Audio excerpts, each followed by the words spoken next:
Hello everyone, myself Sujit Sali, lecturer in Mechanical Engineering Department, Jain Polytechnic, Belgaum. So in previous video we have seen one of the process that is adiabatic process.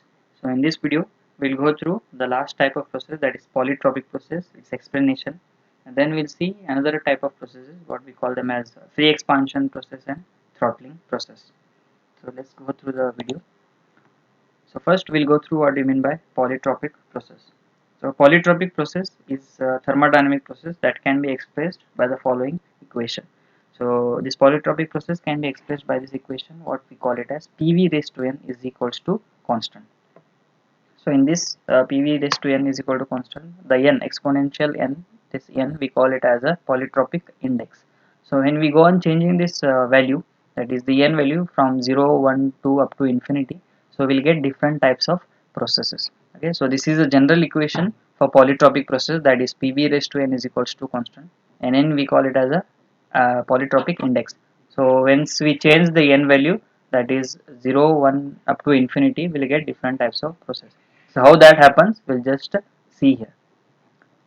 So first one, let's just take n is equal to 0. So when we take n is equal to 0, so what that equation becomes, PV raised to 0, that is instead of n we have taken 0. So PV raised to 0 is equals to constant. So what is V raised to 0? So V raised to 0 is nothing but 1. So any value raised to 0 becomes 1.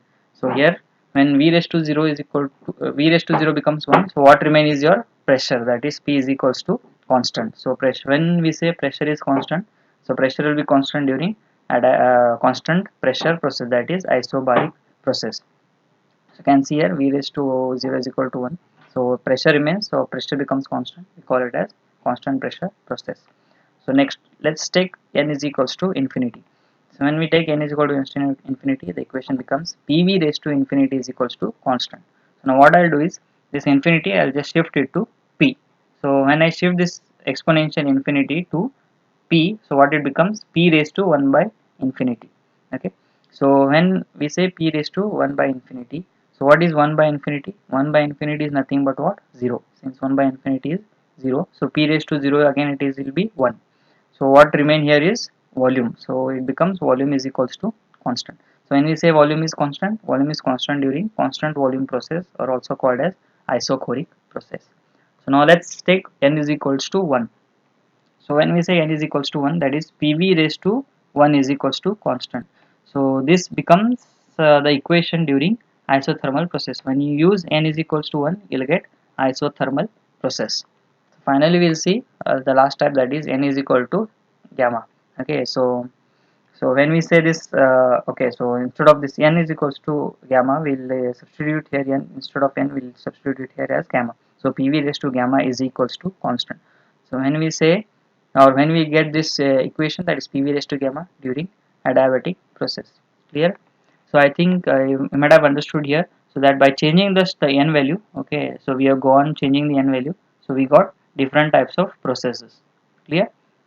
So by n is equal to 0, we got constant pressure process. By n infinity, we got constant volume process.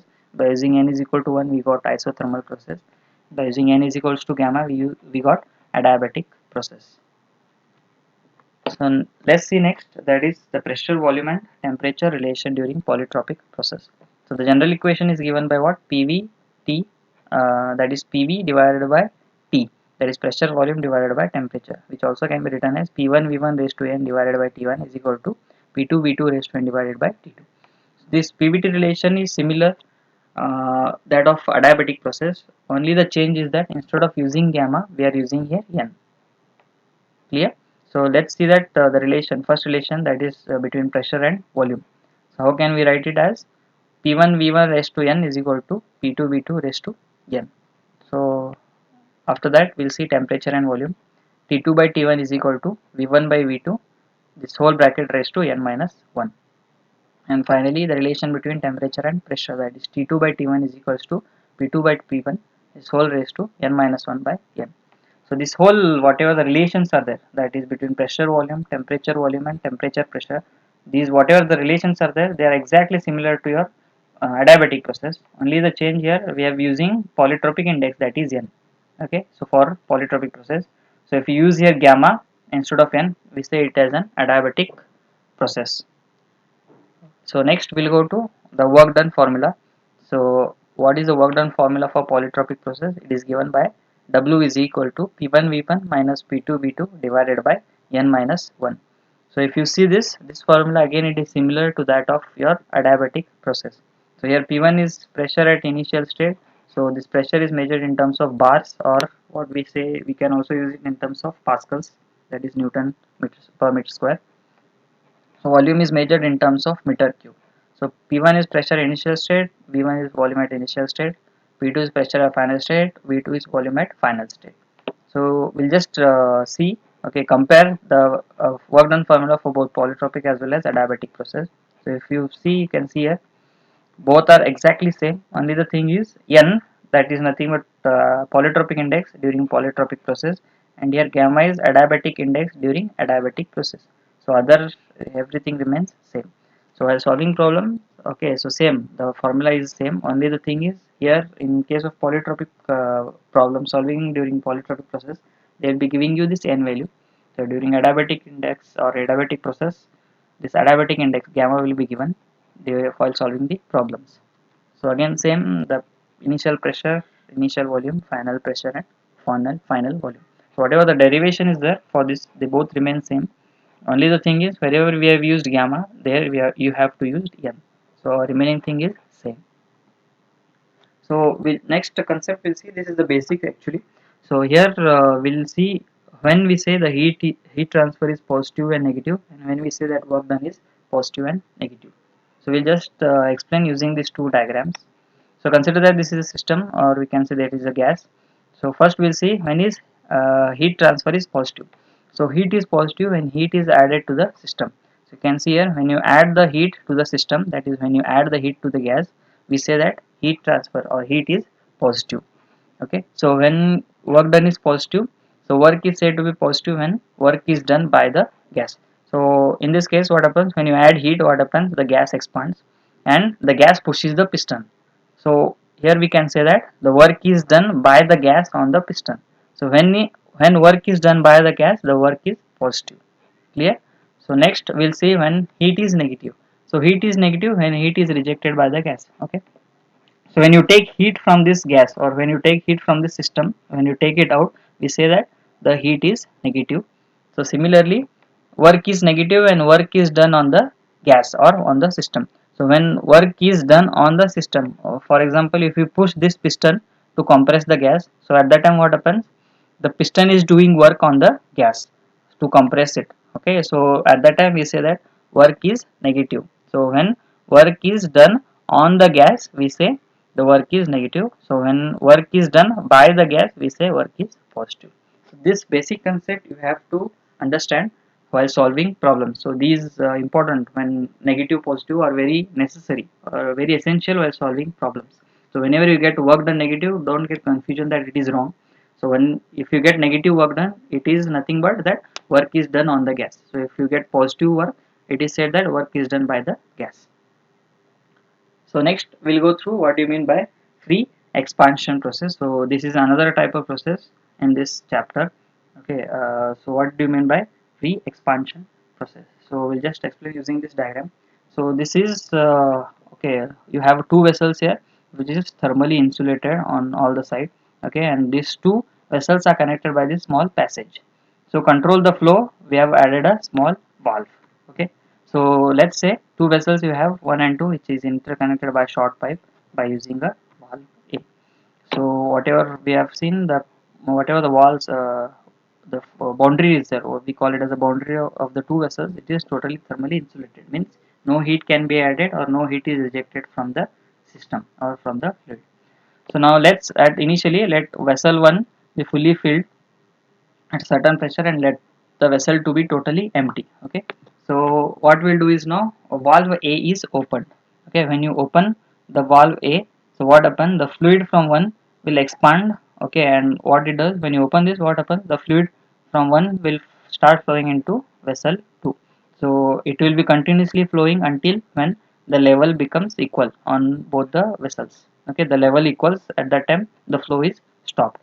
So during this process what happens is the pressure drop is seen. Okay, so for example, The pressure, initially the pressure at the vessel 1 will be higher. So when the expansion takes place, the pressure will be reduced in vessel 1. So now the pressure in both the vessel will be equal. So this process, what we call it as an free expansion process or unrestricted expansion process. Means there is no restriction for the flow, and whatever the flow is there from vessel 1 to vessel 2, it is taking place freely. No external work is done on the vessel or on the fluid, so that the flow takes place. The flow is taking place freely on its own. Okay, so how it takes, because the pressure flow, the fluid flows from higher pressure to lower pressure. That is how the expansion taking place. Okay, so during this process there is no what we call it as no work is done on the fluid, since the boundary of the system, whatever this boundary is there, it is totally thermally insulated, and as well no heat is added or removed from the system during this process. So this process we call it as a free expansion process. So we'll see throttling process involves the passage of a higher pressure fluid through a narrow construction. So first we'll see what we mean by throttling.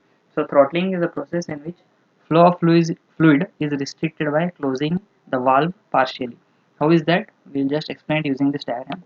So consider there is a pipe here. Okay, so that pipe it is shown in a cut section. So at the middle we have orifice. So instead of orifice we can use tap. So for example, a tap in the sense it is a kind of valve. So when you use the tap, okay, at the top of the tap you have a knob.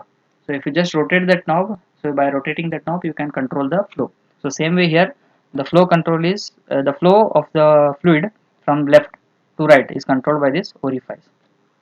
So in this, what happens is the flow is made to flow the water is made to flow from left to right, from here from left to right. Okay, so the pressure of the fluid at the left side is more than the right side. So what happens is the flow is made to flow.